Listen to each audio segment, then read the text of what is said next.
My daughter-in-law yelled, "You're a burden. Get your things and don't come back. We have a life now." Her voice was high and sharp, the kind of sound that cuts through the air and leaves a ringing in your ears. It echoed in the ridiculous two-story marble foyer that she was always so proud of, a room designed to impress strangers and intimidate family. I stood there on the cold stone, my feet aching in their thin-soled slippers, and I just looked at her. Kendra, in her tight, expensive yoga pants and a silk top that probably cost more than most people's groceries. Her face flushed with a kind of ugly, triumphant rage. She'd wanted this for years, and now she'd finally done it. She grabbed the small, worn canvas bag from the hall closet, the one I'd arrived with 2 years ago, and threw it at my feet. It landed with a soft, pathetic little thump. "I'm serious, Augusta. Get out. We're done paying for you, we're done housing you. We're..." Beside her, near the grand, sweeping staircase, my son didn't look up. Michael, my only child, the boy I had raised with my own 2 hands, just stared at the polished hardwood floor. He was holding a crystal tumbler of whiskey, the ice clinking softly as his hand trembled. He only mouthed, "It's what's best." "Best for who, Michael?" I wanted to ask. "Best for your wife, who sees me as a stain on her perfect curated life. Best for you, so you don't have to choose, so you can finally stop pretending to have a spine." Kendra laughed as if she'd won something. A short, barking laugh. "We'll hire someone to take care of you. Don't make us feel guilty." That was the line. That was the one that sealed it. Don't make us feel guilty, as if their guilt was my fault. Another mess I'd made that they would have to clean up, as if I were the one putting them through this and not the other way around. I smiled, then just a small, quiet smile.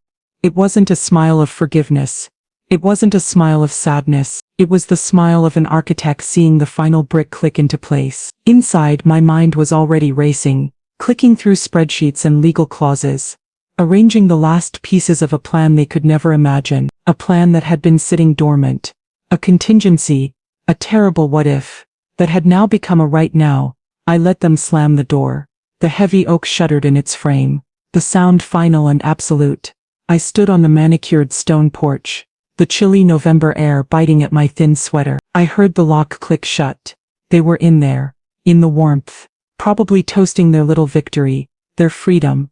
I stood there for a long time, just breathing. Then over the next week, while they celebrated their new life, I moved invisible pieces across accounts, signatures and deeds. I was a ghost in their system, a system they didn't even know I had built. By the time they realized what I'd done, they were already on their knees, calling, pleading, begging me to come back. But I'm getting ahead of myself. Let me tell you who I really am. Because my son Michael, at 40 years old, never knew the truth about his mother. Before we continue, I just want to say thank you for taking the time to hear my story. If you're comfortable, let me know where you're listening from, and what time it is where you are. Now let me tell you my story. I stood on that porch for exactly 1 minute, the cold seeping into my bones, and then I let the smile widen. It wasn't a pleasant smile. It was the smile of a woman who had just been handed the justification she never wanted but desperately needed. The door was locked. The test was over, and they had failed. Spectacularly. You see, my son Michael and his grasping, hollow wife Kendra, they thought I was Augusta, the burden. They saw an old, quiet black woman in a faded floral print dress, a widow who lived in their guest room, a woman who cooked their meals and folded their laundry and was grateful for the roof over her head. They saw me as a dependent, a charity case, a sweet, simple old lady who had nowhere else to go. They saw what I wanted them to see. They never once thought to ask who I was before. They never wondered how they came to live in a $4 million house, how Michael got a job straight out of college as a vice president at a company that never seemed to require him to do any actual work. They just accepted the money, the comfort, the privilege as if it were their birthright. They never knew the truth. I am not Augusta the burden. I am Augusta Sterling, the architect. My late husband Samuel and I started Sterling Holdings Group in 1973 with a single rundown duplex that we fixed up with our own hands. He'd hang the drywall, and I'd run the numbers. While he worked with contractors, I worked with banks. We bought another then another. We were partners in every sense of the word. When Samuel died 20 years ago, he left me with 2 things: our son, Michael, and an empire. Not just real estate, but a web of investments, portfolios, and shell corporations, so complex that it took a team of 12 lawyers just to manage the tax implications. That $4 million house Michael thought he owned? It's owned by Sterling Holdings, the family business where he earns his $300,000 a year salary. It's a holding company I created. And his salary is nothing but an allowance I approve every quarter from the main trust. The cars, the club memberships, the credit cards Kendra swiped with such casual arrogance, all of it, every last penny flowed from me. I am the bank, I am the landlord, I am the employer, and they had just evicted me from my own house. I finally turned from the door, walked down the stone path, and pulled out my old simple phone. I didn't call a shelter. I didn't call a friend. I called the private number of my wealth manager. David, I said, my voice no longer the soft shuffling murmur they were used to. It was the voice that had brokered billion-dollar deals, the voice that had terrified boards of directors. It was cold, clear, and absolute. It's Augusta. Activate the prodigal son protocol. Yes. Liquidate his access. All of it. Effective immediate. The plan wasn't born out of cruelty. It was born out of grief, and a terrible creeping fear. It started the day I buried Samuel. After the funeral, after the endless parade of condolences and casseroles, Michael and his new fiancée Kendra sat with me in that big empty house. Michael held my hand, his eyes red-rimmed. Don't worry about anything, Mom, he said, his voice earnest. I'll take care of everything now. I'll take care of you. I looked at my son, then 30 years old, a man who had never been denied anything. He'd gone to the best private schools, driven a new car in high school, had his Ivy League tuition paid in full. He was a good boy, but he was soft. Samuel and I had protected him too much, and now I saw the cost of that protection. He saw the family fortune as a certainty, a resource like water from a tap. He didn't see the work, the sacrifice, the risk that built it. And Kendra, she was already looking around the living room, her eyes calculating. Michael's right, Augusta, she said, patting my arm. You won't have to worry your pretty little head about a thing. It was then I knew my son's character had never been truly tested. He had never had to choose between what was right and what was easy. A week later I met with David, my wealth manager and Samuel's oldest friend. David is a sharp, quiet man who has worked for me for 40 years. He doesn't waste words. He's a good boy, Augusta, David said, looking over the trust documents I'd had drawn up. But he's soft, and that wife of his. She's a shark. I nodded, the truth a cold weight in my stomach.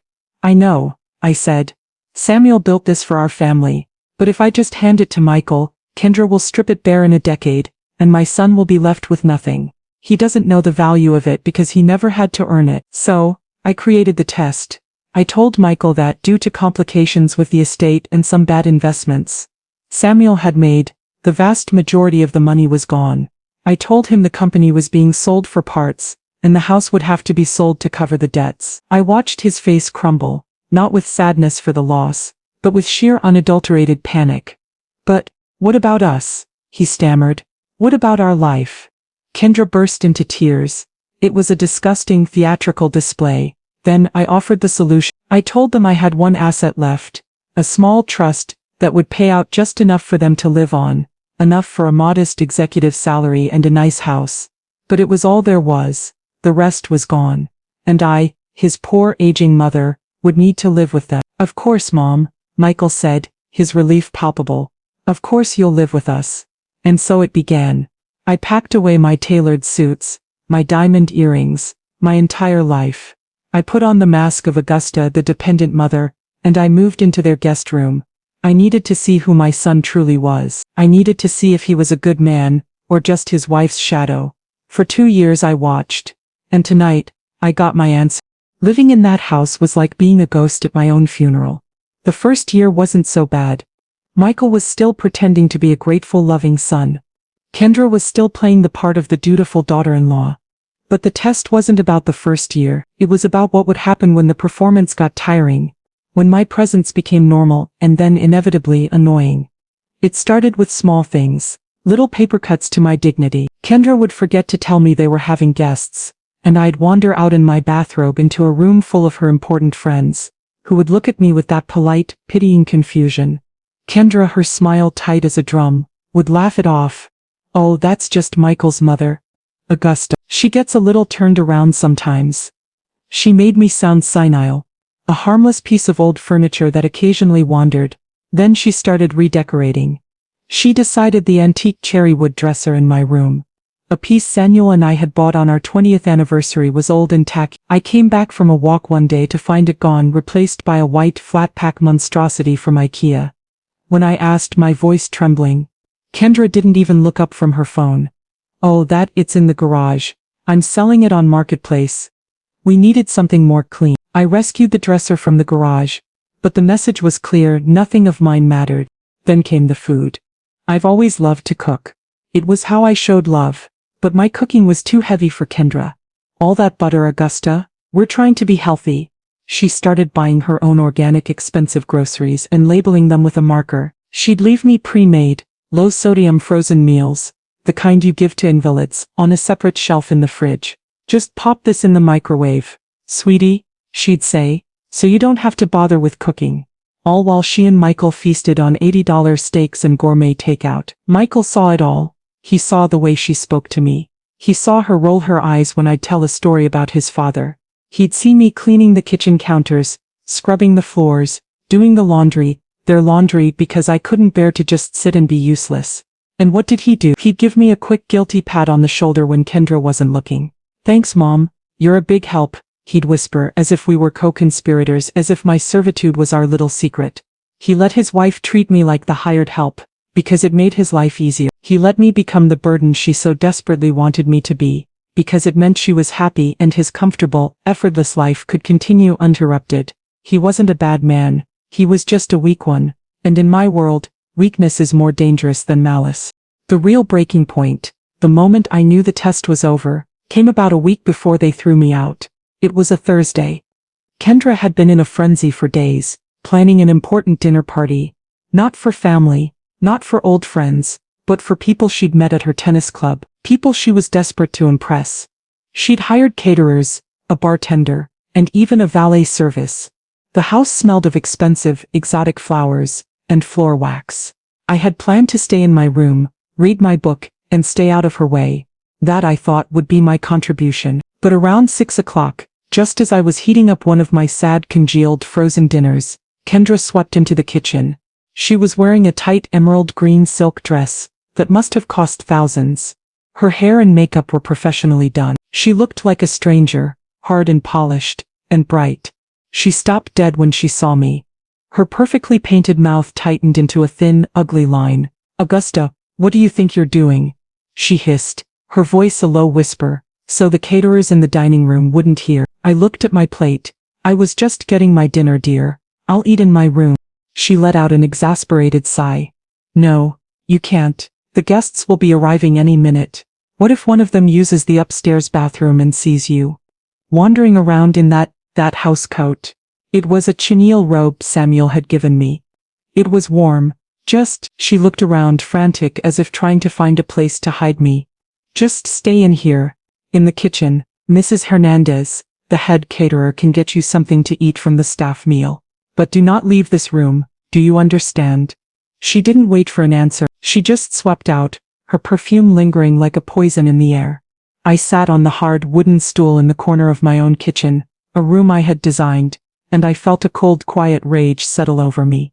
I wasn't just a burden anymore. I was a secret. I was shame. I sat there for 3 hours. I heard the laughter, the clinking glasses, the loud, bragging voices of Kendra's new friends. I watched the catering staff bustle in and out, all of them looking at me with a professional, blank pity. At one point, Michael came in. He was looking for more. He saw me, sitting on that stool, a plate of leftover scraps the caterers had given me on my lap. He froze, his face flooded with a dull red shame. Mom, he started. Mom, what are you doing in here? Kendra asked me to stay here, I said, my voice flat. She didn't want me to embarrass you. He winced. He actually winced. He looked back toward the dining room where his wife's laughter pealed. He ran a hand through his hair. Look, Mom, you understand. It's an important night for Kendra, for our careers. He reached out, patted my shoulder, a quick, dismissive gesture. It'll be over soon. Just hang tight. Okay? He grabbed the ice bucket and hurried out, back to the party, back to his life. I sat there, and I knew, the son I had raised was gone. The man who stood in his place was a coward, a hollow shell, terrified of his wife and allergic to conflict. The test was over. My son had failed. The dinner party was the fracture. The following Wednesday was the execution. The entire week, Kendra had been walking on air, high off the success of her party. She'd been on her phone constantly, talking to the new friends she had so desperately courted. I stayed out of her way. I felt the atmosphere in the house shift. I was no longer an annoying piece of furniture. I was a problem that needed to be solved. I was in my room, reading, when I heard them in the hallway. Kendra's voice, loud and full of new sharp energy. "Michael, I've been thinking," she said. I heard her footsteps stop right outside my door. "This room has the best natural light. It's wasted on her. It would be a perfect content creation studio." I held my breath. "A what?" "You know," she continued. "For my breath, I could get a white rug, a ring light, maybe a nice armchair in the corner. It would be amazing for my lifestyle blog. It's all about the aesthetic. You know," I heard Michael sigh. A weak, tired sound. "Kendra, what? Where would Mom go?" "That's her room." His voice was hesitant, pleading, already defeated.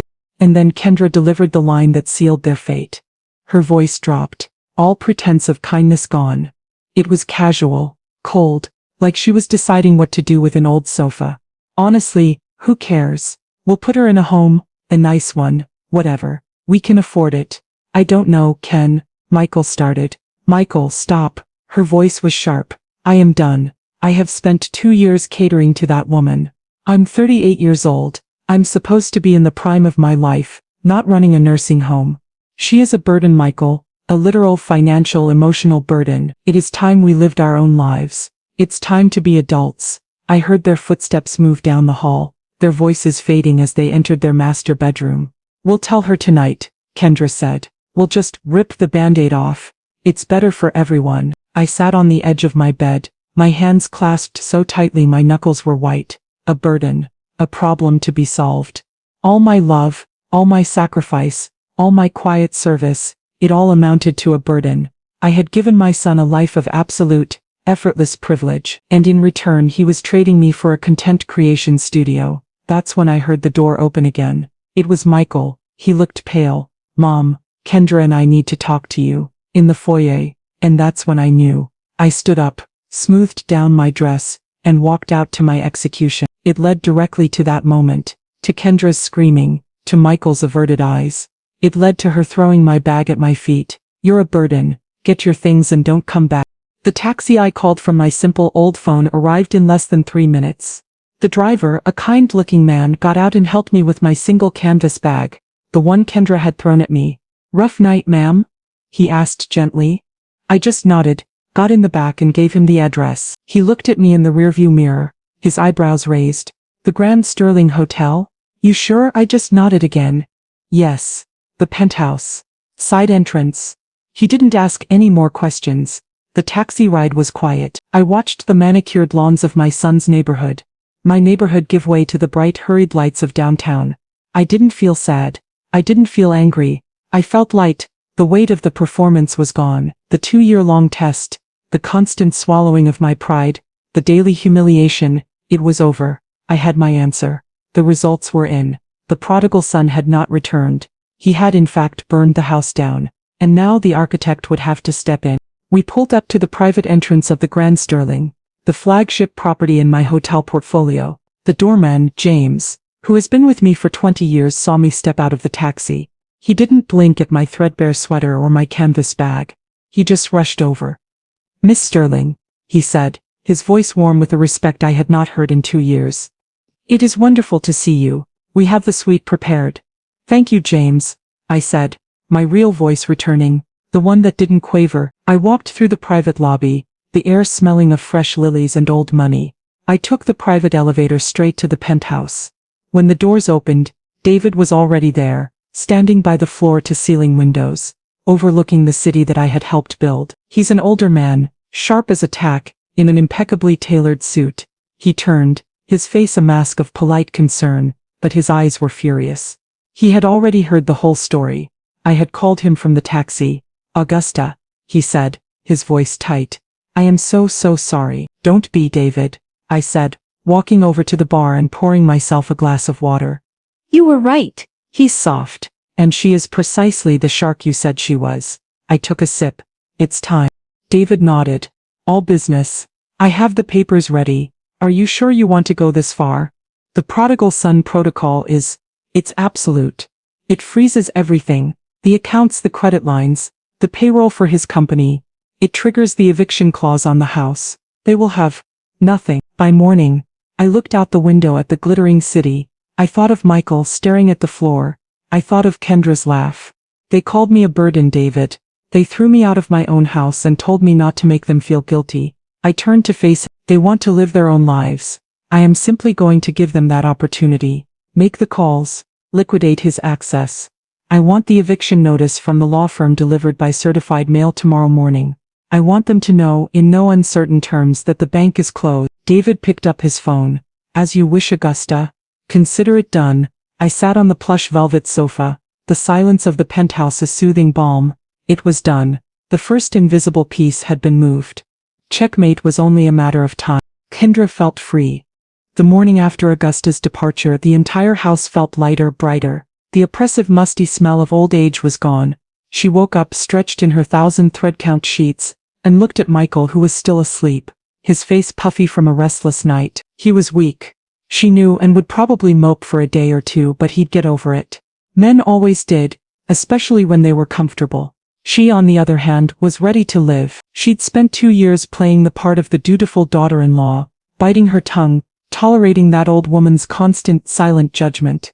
And for what? For the privilege of housing her. She had a brand to build, a life to curate. Her first act of freedom was to call her most fashionable and most snobbish friend from the tennis club. Marissa, you'll never guess what. Augusta is gone. She trilled into her phone. No, gone. Michael and I finally put our foot down. It was time. Anyway, I'm redoing her room into a content studio. We must celebrate. Shopping, Chanel on Main Street. My treat. An hour later, Kendra was gliding across the polished floors of the boutique, the air smelling of expensive leather and perfume. This was her world. This was where she belonged. It was just so draining, she complained to Marissa, loud enough for the other shoppers to hear. You have no idea. Always there. Just sitting. I felt like I was running a charity home, but a woman has to choose her own happiness. You know? It's self-care. She spotted it, a classic flap bag in a seasonal coral color that she'd been coveting for months. It was absurdly expensive, a down payment on a small car. That one? She said to the sales associate, pointing. I'll take it. This was her trophy. This was her reward for 2 years of servitude. As the associate, a polite, thin woman, began to box it, Kendra felt a rush of pure power. She had won. She had taken her house back. She was finally the queen of her own castle. That will be $11,450, Mrs. Sterling, the associate said with a practiced smile. Kendra pulled out her black Amex, the one Michael called his VP card, and slid it across the glass counter with a flourish. Of course, she said. The associate ran the card. A small, awkward beep. She ran it again. Her smile flickered. I'm sorry, Mrs. Sterling. It seems to be declined. Kendra's good mood evaporated. What? That's ridiculous. It's unlimited. Try it again. The associate, her face now a mask of professional neutrality, tried one more time. No, ma'am. It's definitively declined. Marissa, who had been admiring herself in a nearby mirror, stopped and turned, her smile frozen. The other shoppers went silent. Kendra felt a hot red flush creep up her neck. What is wrong with your machine? She hissed, her voice low and furious. It's not the machine, ma'am, the associate said, her tone now cool. Perhaps you'd like to try another card. Fuming, Kendra dug into her wallet and pulled out her personal debit card. Fine. I'll just use this one. The transfer from our investment account must have been delayed. She tapped the card angrily. The associate ran it. The silence stretched. The associate looked up, her expression now one of clear pity. This is also declined, ma'am. The message says insufficient funds. The words hung in the air, sharp and brutal. Insufficient funds. Kendra, who had just been bragging about her new life, was being told in front of Marissa that she was broke. This is absurd, she half shouted, snatching the card back. My husband is a vice president. I'll have you know this is a huge mistake. She grabbed her old purse, her face a mask of humiliation, and stormed out of the store, leaving the beautiful coral bag sitting on the counter. I'll be calling your manager, she shrieked as the door closed. Marissa scurried after her, making a flimsy excuse about needing to be somewhere. The second she was on the sidewalk, Kendra stabbed at her phone, her hands shaking with rage. Michael, she screamed when he finally picked up. What did you do? You embarrassed me. My card was declined. In front of everyone. Fix it. Now. Michael was sitting in his large, mahogany-paneled home office, nursing a monstrous hangover. His head was throbbing, a dull, guilty pulse that had been with him ever since he'd watched his mother walk out the door. He felt dirty. He knew it was the right thing to do for his marriage, for Kendra, but the image of his mom's small, quiet smile as the door shut haunted him. He'd been about to pour his first ever morning whiskey when Kendra's call came in, her voice so shrill it made his teeth hurt. Embarrassed you? What are you talking about? He muttered, rubbing his temples. I'm talking about my card, Michael. The Amex. It was declined. At Chanel, and so was the debit card. You better not have forgotten to pay a bill, Michael. You better fix this right now, or I swear to God. Her voice faded into an incoherent shriek. A new kind of dread, cold and sharp, cut through his hangover. This wasn't a forgotten bill. The Amex was tied to the business. The debit card was tied to their joint account. He hung up on her, his heart hammering, and pulled up his laptop. He clicked the bookmark for his personal bank. He logged in, and he stared. The balance, which just yesterday had been a comfortable $299.40 for $130 on room 12, he checked it often, just to feel good, was gone. The screen read, current balance, $412.57. He literally could not process the number. $412.57.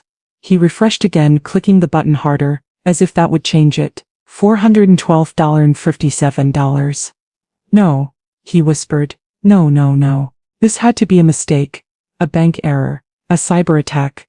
Okay, calm down, he told himself, his voice shaking. He'd just log into the company portal and transfer more money from the main operations account, like he did every few months.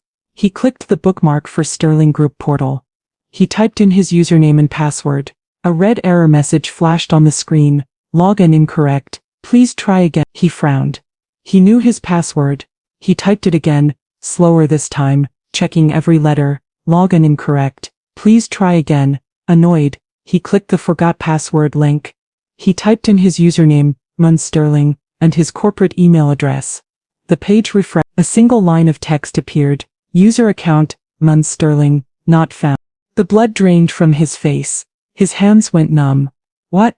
He tried to go to the company website, www.sterlinggroup.com. The page wouldn't load. 404 page not found. This wasn't a glitch. His company, his job, had vanished. He scrambled for his phone. He'd always just called David's office for any tech issues. He dialed the number. A pre-recorded message played. Cool and impersonal. The number you have dialed has been disconnected. He tried to call his assistant, Sarah, a woman he'd only ever spoken to over email. That number, too, disconnected. He tried the main office line, the one on his business cards, disconnected. He was breathing in short, sharp gasps. He was looking at his $5,000 mahogany desk, his wall of unread leather-bound books, his framed diplomas, and he realized it was all a set. It was a stage. And the backdrop had just been ripped away. He had nothing. The $427 was all the money they had in the world. He was still staring at the screen, a low, keening sound rising in his throat, when the doorbell rang, sharp and insistent. Kendra was still screaming at him from the hallway. Did you fix it? What is going on? He stumbled out of his chair, his legs like water, and went to answer the door. The doorbell rang again. Longer this time, a 3-second chime that echoed through the entire silent house.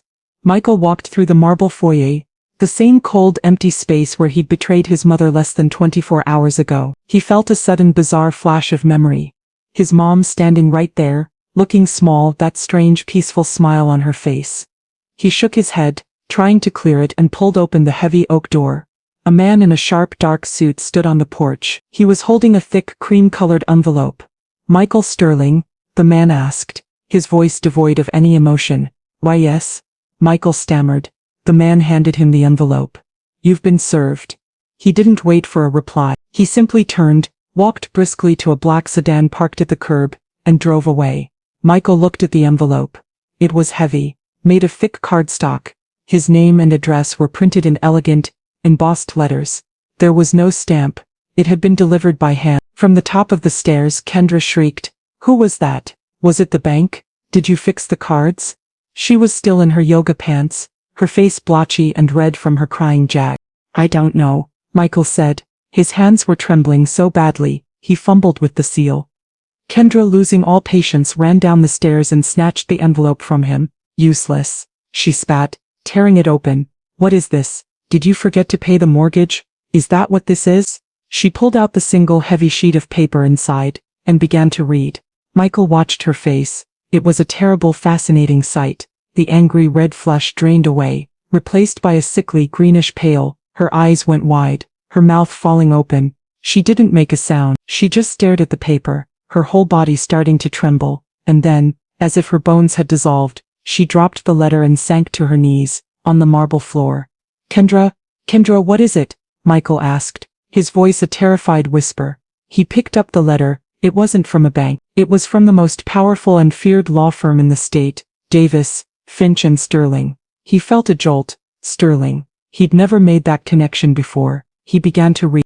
It was not a bill. It was not a warning. It was a notice of eviction. The language was cold, brutal and final. This notice is to inform you, Michael Sterling and Kendra Sterling, that your tenant-at-will residential agreement for the property located at 14 Willow Creek Drive, effective as of 9:00 a.m., November 2, 2025, is hereby terminated. He scanned the lines, his mind unable to catch up. At the bequest of the sole legal owner of the property, Sterling Holdings Group, occupants have 72 hours to vacate the premises, after which time any remaining individuals will be considered trespassers and local law enforcement will be engaged to have them forcibly removed. He read the words, but they didn't make sense. Tenant at will, vacate, forcibly removed. This is a mistake, he stammered, looking at his wife, who was now rocking back and forth, whimpering. It's a mistake. We own this house. The mortgage, we pay the mortgage. Kendra whispered, her voice a hollow rasp he'd never heard before. Michael, do we pay a mortgage? I've never seen a bill. I thought you handled it. Michael tried to think. A mortgage? Had he ever signed mortgage papers? He'd signed a stack of papers when they moved in, but his mother and her lawyer had been there. They'd handled it all. He looked at the letter again, at the name of the owner, Sterling Holdings Group. Sterling. His mother's name, Augusta Sterling. A dawning, horrifying, ice-cold realization began to creep up his spine. Kendra, he whispered, his own voice shaking. I don't think we own this house. I think Mama owns this house. The next few hours were a blur of absolute shrieking chaos. Kendra's whimpering silence exploded into a full-blown hysterical meltdown. She wasn't just crying, she was screaming. She threw her phone at the wall, shattering the screen. She can't do this. That old witch. She's senile. She's stealing from us. This is our house. She ran to her closet and started grabbing her designer bags as if she could protect them. Michael, meanwhile, was in a state of frozen panic. He felt like he was in a nightmare, one where all the floors had turned to quicksand. His mother, his quiet, simple, aging mother, had done this. It didn't seem possible. He had to fix it. He had to call someone. He ran back to his office, his sanctuary, which now felt like a cold foreign museum. He grabbed his phone and dialed their family lawyer, Mr. Henderson, the man who had handled the purchase of the house. The man who had managed their estate planning. The phone rang twice, then clicked to a secretary. Henderson and Associates, how may I help you? I need to speak to Mr. Henderson. It's Michael Sterling. It's an emergency, Michael babbled, pacing the room. Please hold. He was put on hold for 10 agonizing minutes. 10 minutes of Kendra's muffled sobs from the bedroom and the awful tinny classical music playing in his ear. Finally, the line clicked. Michael, I'm glad you called. I was just about to reach out. Henderson's voice was not the warm, friendly tone he was used to. It was cold, professional, and distant. Mr. Henderson, thank God. You have to stop this. My mother, I don't know what's gotten into her. She's trying to evict us from our own house. It's insane. You have to call her. You have to tell her she can't. There was a dry, polite cough on the other end, cutting him off. Michael, I'm afraid I cannot advise you on this matter. What? What do you mean? You're our lawyer. No, Michael, Henderson said, his voice clipped. I was your mother's lawyer. My firm has always been retained by Augusta Sterling and the Sterling Holdings Group. The work I did for you, regarding the house and your salary, was done on her behalf. As of 9 a.m. this morning, my firm has been formally re-engaged by Sterling Holdings to oversee the transition of their assets, including the property at 14 Willow Creek. To represent you against them would be a severe conflict of interest. Michael's legs gave out. He sank into his expensive leather chair. So you work for her. I work for my client, Mr. Sterling, and my client has been very clear. The eviction is not a request. It is a legal, binding order. I suggest you stop wasting your time and begin packing. You have 71 hours left. The line clicked dead. Michael sat there, the phone still pressed to his ear, listening to the dial tone. I work for my client. His entire life, his job, his house, his lawyer, it was all his mother's. He wasn't a vice president. He was just a 40-year-old boy living on his mother's allowance, and he had just let his wife throw his mother out on the street. Michael, Kendra shrieked from the doorway, her face a blotchy, tear-stained mask. What did he say? Is he fixing it? Michael looked up at his wife, his partner in this colossal, life-ending mistake. He works for her, he whispered. Kendra, he's always worked for her. It's all gone. Kendra just stared, her mind refusing to accept it. Then her eyes narrowed, a new desperate idea forming. Call her, she whispered, her voice raw. Call your mother, right now. Call her, and beg. She has to fix this. I was in the penthouse sitting on a soft cream-colored sofa, looking out over the city. The Grand Sterling was my favorite of all the properties. It was the quietest. I had just finished a lovely breakfast of fresh fruit, yogurt and a pot of strong black coffee. My old simple phone, the one they all knew, was sitting on the glass table beside me. I had been waiting. At 11:02 a.m., it finally rang. The screen lit up with his name, Michael. I looked at it. I watched it ring, vibrate and buzz on the glass surface. I let it ring until it stopped, the call rolling over to the voicemail I had just set up. A moment later it rang again. Kendra. I watched her name flash, angry and insistent. I let that one go to voicemail too. I took a calm sip of my coffee. This was the part where the panic would set in. The part where the frantic, messy anger would give way to dawning ice-cold terror. This was the part that was all theirs. I let them stew in it.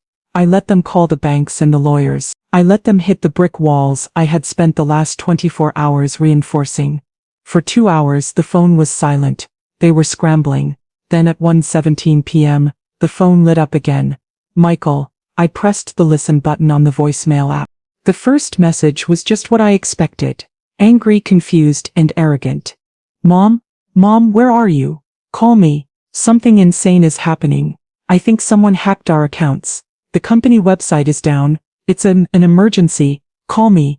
I deleted it. The next one was from Kendra, time-stamped 2 minutes later. Her voice was shrill, the one I knew so well. Augusta, I don't know what kind of sick, twisted game you're playing, but you need to call us now. You are in so much trouble. You can't just steal from us. When Michael gets this sorted out, you are going to be in a world of legal.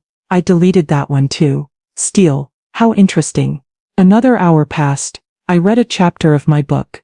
The phone rang again. Michael. His voice was different now. The anger was gone, replaced with a high, thin thread of panic. Mom, please, call me. We got a letter from a lawyer. It says we have to leave the house. It's a mistake, right? It has to be a mistake. Mom, please, you have to fix this. Where are you? We'll come get you. We can talk about this. Just call me, please. I waited. The final stage was coming. The breakdown. It came at 3:30 p.m., after they had spoken to Mr. Henderson, after they knew the truth. This time the voicemail was from Kendra. I barely recognized her voice. It was not the sharp, imperious bark of a queen. It was the high, cracking wail of a child. Augusta? Please call us. I'm sorry, okay? I'm sorry. I was upset. I didn't mean it. You can come home. We want you to come home. Please. They're going to kick us out. We have nowhere to go. We have no money, Augusta. Please. Augusta, Mom, please. I saved that one. A minute later the last one came. Michael. He wasn't even trying to be strong. He was openly, gut-wrenchingly weeping. Mom, I'm so sorry. I'm so sorry.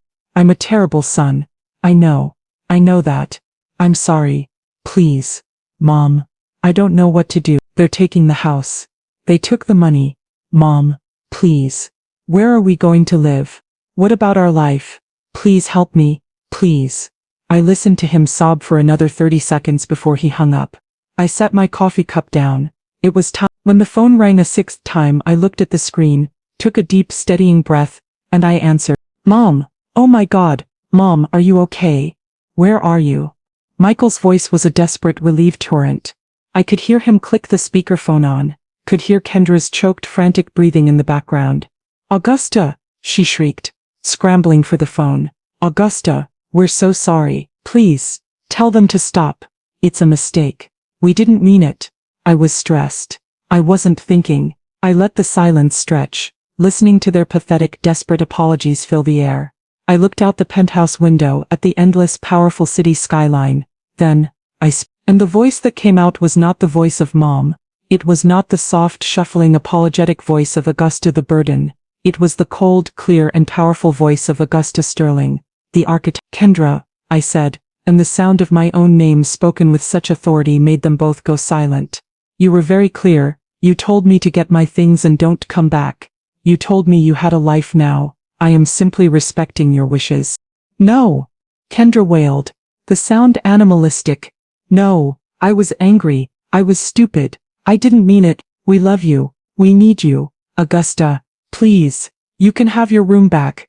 She was sobbing so hard her words were barely coherent. We'll redecorate it. We'll buy you new furniture. We'll build you your own suite. We'll knock down the wall to the office. Whatever you want. Just call them off. Please. My room? I said, letting a small cold laugh escape. You'll give me my room back? Yes. Anything, she cried. Kendra, that is my house, I said, my voice dropping, each word a perfectly placed stone. The house you are standing in, the marble you are kneeling on. I bought it. I own it. The cars you drive are my cars, leased by my company. The company Michael works for is my private investment portfolio. The $300,000 salary you've been spending on Chanel bags and tennis lessons is an allowance that I sign off on every quarter. I heard a sharp, choked gasp. It might have been Michael. For 2 years I have watched you spend my money and live in my house, I continued, all while treating me like a servant. You didn't take care of me. I have been financing your entire hollow, privileged life. You called me a burden, Kendra, but the truth is, I was the one carrying you, and frankly you are far too heavy. I'm tired. I am done, as you so elegantly put it. Absolute dead silence on the other end. Not a sob, not a breath. I had taken their entire world, their sense of self, and shattered it in a single paragraph. Finally, after a long, agonizing minute, Michael's voice came. So small I could barely hear it. Mom, what are we supposed to do? What happens to us? His voice was that of a terrified little boy, a boy who had just realized the monsters were real, and the lights were all burned out. He wasn't asking as a man, he was asking as a child who had been left behind. And for the first time I felt a flicker of something. Not pity, not mercy, just a profound sadness for the weak, hollow man I had raised. But it wasn't enough to change my mind. It wasn't enough to undo what they had done.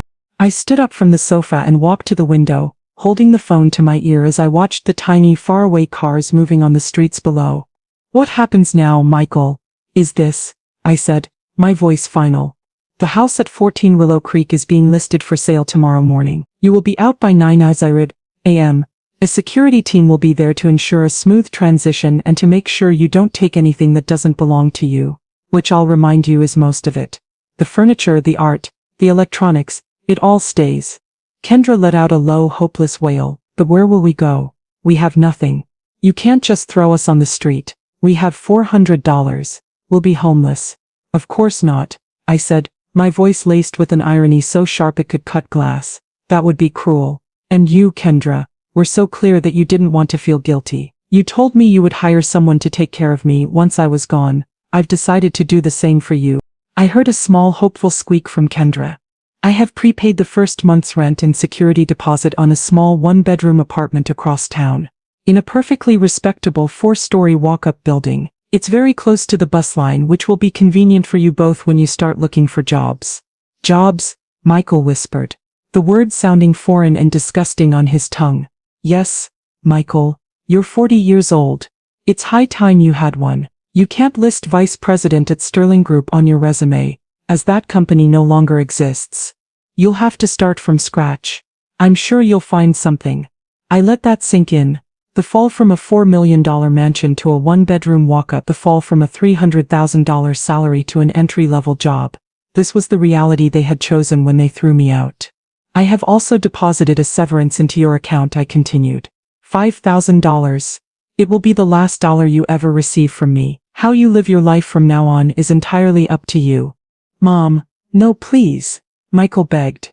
You can't. We'll do anything. We'll apologize. I'll divorce her. Mom, please. No, Michael, I said, and my voice was soft now, but not with love. It was soft with finality. You won't. You're weak. You'll stay with her, and you'll blame her, and she'll blame you, and you'll be miserable together. But you will no longer be miserable on my dime. I echoed Kendra's final words back to them, the ones that had sealed their fate. You wanted your own life. Now you have it. Don't make me feel guilty. I pressed the end call button before he could say another word. Then I opened my phone and blocked both their numbers.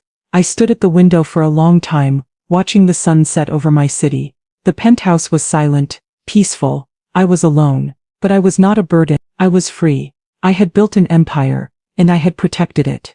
I had given my son a test, and he had failed. I felt a deep, profound sadness for the boy he had been, but I felt nothing but peace for the decision I had made. The architect was back in control, and the burden was finally, truly,